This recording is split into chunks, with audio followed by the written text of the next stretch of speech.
Welcome to Booth Adventure Travels YouTube channel. I'm Angela Booth, your hostess. So today I wanted to talk to you about insect repellent and how to keep us bug-free while we're on safari. So some places the bugs can be worse than others, but in general, and most of the time of the year, I would say that we have far, far fewer insects that we will see on safari than what we see here in Michigan. And as I'm doing this video, I've been getting buzzed by the mosquitoes already. But we take all precautions that we can to keep the bugs at bay while we're in Africa on safari, because there we can have problems with the mosquitoes can carry malaria. So we want to just be sure that we do all we can to not end up getting bitten by mosquitoes, and also, like, who wants to be scratchy and itchy on vacation if you can manage to not be? So we take all the precautions we can to keep ourselves comfortable, safe and comfortable. So we start out by spraying all of our clothing with, this is a Sawyer product. It's a clothing spray, a pyrethrin that we spray everything with before we go. Make sure you do this in a well-ventilated area. I do it outside on my porch. You can do it in the garage. Just make sure it's well-ventilated. Wear gloves when you use it, and I would wear a mask just to make sure you're not breathing in the fumes. You spray your clothing about a week before you go. Let it air dry after you've sprayed it. You don't have to use 4 ounces per piece of clothing like they tell you. You just have to get it really nice and damp. Not soaking wet, just really nice and damp on both sides. So I spray all of our socks. I make sure I get both sides of the socks, and I actually spray the socks pretty heavily because ankles are a big area that get bitten. Then you want to spray the inside and outside of your shirts, front and back. Your pants, make sure you get in the waistband and up the cuffs, front and back. Your sweater, sweatshirt, or fleece that you take along should get sprayed when it's turned inside out, and then and getting both sides. And then again, when you turn it right side out, spray it on both sides again.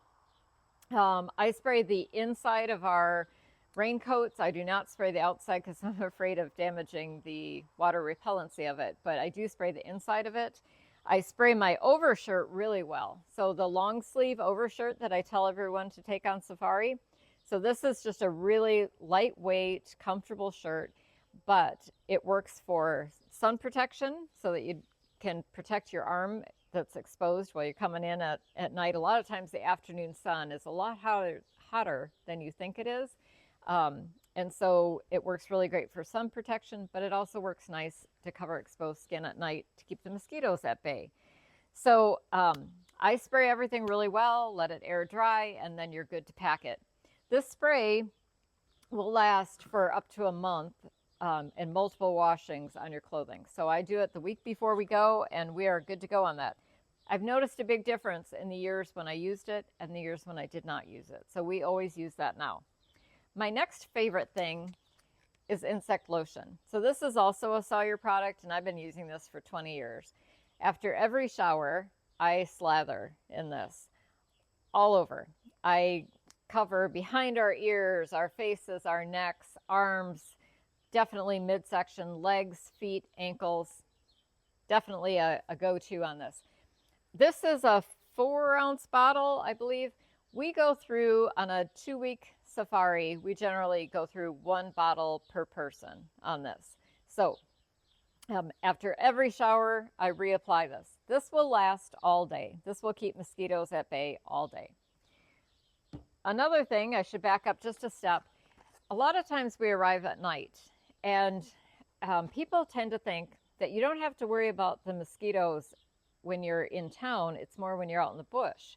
Well, that is not the case. You actually need to be more concerned about the mosquitoes on our days when we're in town, or at least as concerned, I would say. Because the problem with the mosquitoes there, it isn't just whether you get bit or don't get bit, it's that they can carry malaria. So we want to make sure we are not appealing to the mosquitoes at all. Now, we also take an anti-malarial, and that's a whole nother video that I'll be doing. But I like to keep a couple of these moist toilets. How about that? I keep a toilet in my bag. Towelette. These moist towelettes in my carry-on bag so that when we arrive, if it's hot and muggy and there are mosquitoes around, I can go ahead and just wipe this thing on neck, face, arms, any exposed skin, just to keep the mosquitoes at bay while we're at the airport going through immigration, because there are a lot of people there. And that's where you have to worry about that person who's had malaria and is active gets bitten by a mosquito, and then that same mosquito bites you. That's how you get malaria. So you actually do have to worry about it when you're in town as well as when we're out on safari. So these are kind of nice to have along, and they're also nice to have in an emergency. You know, that you forgot your lotion, or you just have extra bugs bugging you and you want to slather yourself a bit. So all right, so then next thing is sometimes we'll come in the afternoon and there isn't time for a shower before we go for dinner. So if I shower, it's great. Then I reapply my lotion and I'm good to go. But if I don't have time for that, then I tend to get out my little pump spray and I just do a little bit around our ankles, around our waistbands, and any exposed skin, just to make sure that the bugs aren't going to bother us up for dinner when we're up for dinner. So that basically is my anti-mosquito regime. Now there's another thing, and that is that there are other bugs besides the mosquitoes that we have occasional issues with. So one is just the common fly. So when you're on safari, especially during the migration, there can be a lot of flies around the herds of wildebeest. Anytime you have a large herd of animals, you can have a lot of flies. If we come upon a hunt and maybe a kill, well, then you're going to have a ton of flies there. So if you are a person who is really, really bothered with flies buzzing you, and that's really going to bug you, you might want to invest in a $20 or $25 bug jacket. These are amazing. These are lightweight. You will not be hot wearing one. We had a summer here where the mosquitoes were so bad that I wore one of these every night when I did my horse chores. So they're very lightweight and very comfortable. Cheap. They ball up into next to nothing to go in your bag. It's tiny. So if you are a person who's going to be just swatting flies like crazy and they're going to be driving you crazy, I would say get a bug jacket. Also, you can wear it at night when you go up for dinner if the mosquitoes are bad or the moths are bothering you. I don't really care about the moths, but if they bother you, I would say you might want to get a bug jacket. These also come in a hood that can go like over your hat, and Kim actually has one of those because he hates it when the flies are buzzing his ears while he's trying to do video, and he has a hard time holding still to do his video.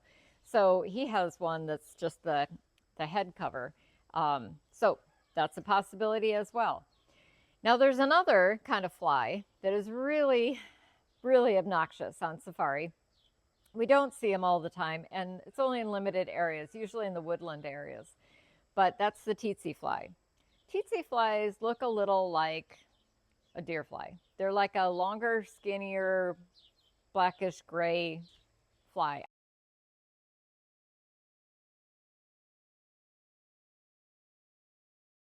They bite you, it stings, and then you will get quite the welt from them, especially if you itch them or rub them at all.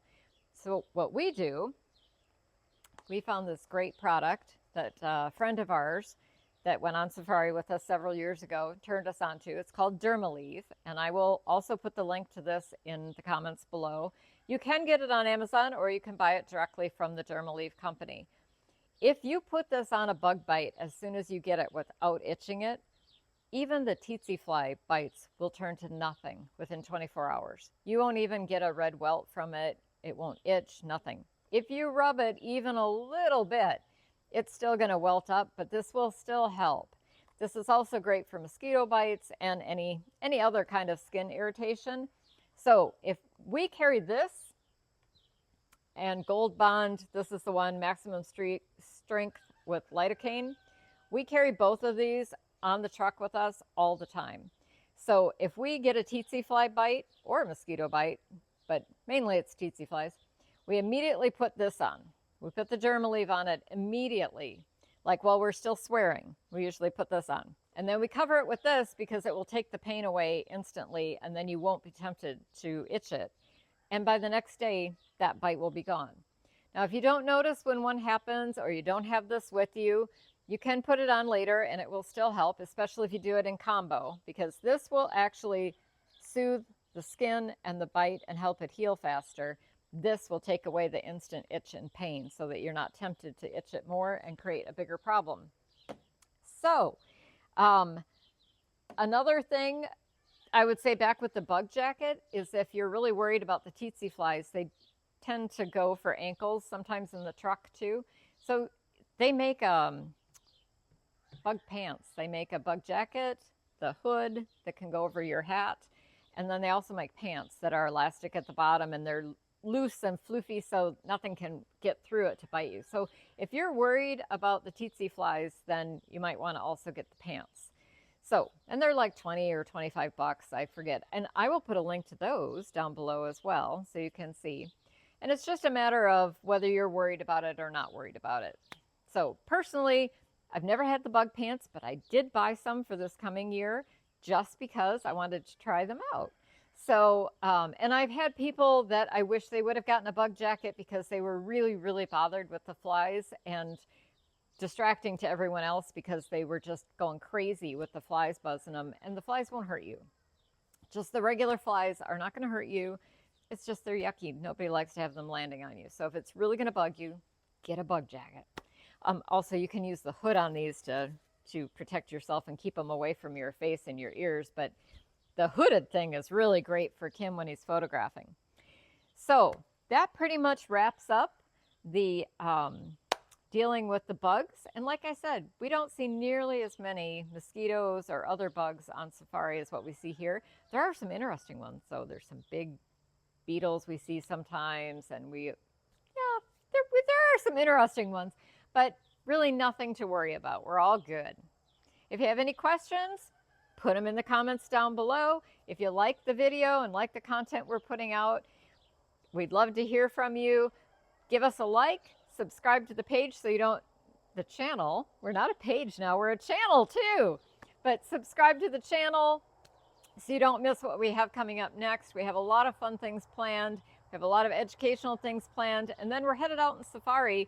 This is the 1st of September in 2025, and we're headed out on safari again in the beginning of October. So we plan on sharing a lot of fun content from that. We have a whole list of things we plan on doing and covering, and so we hope you'll join us.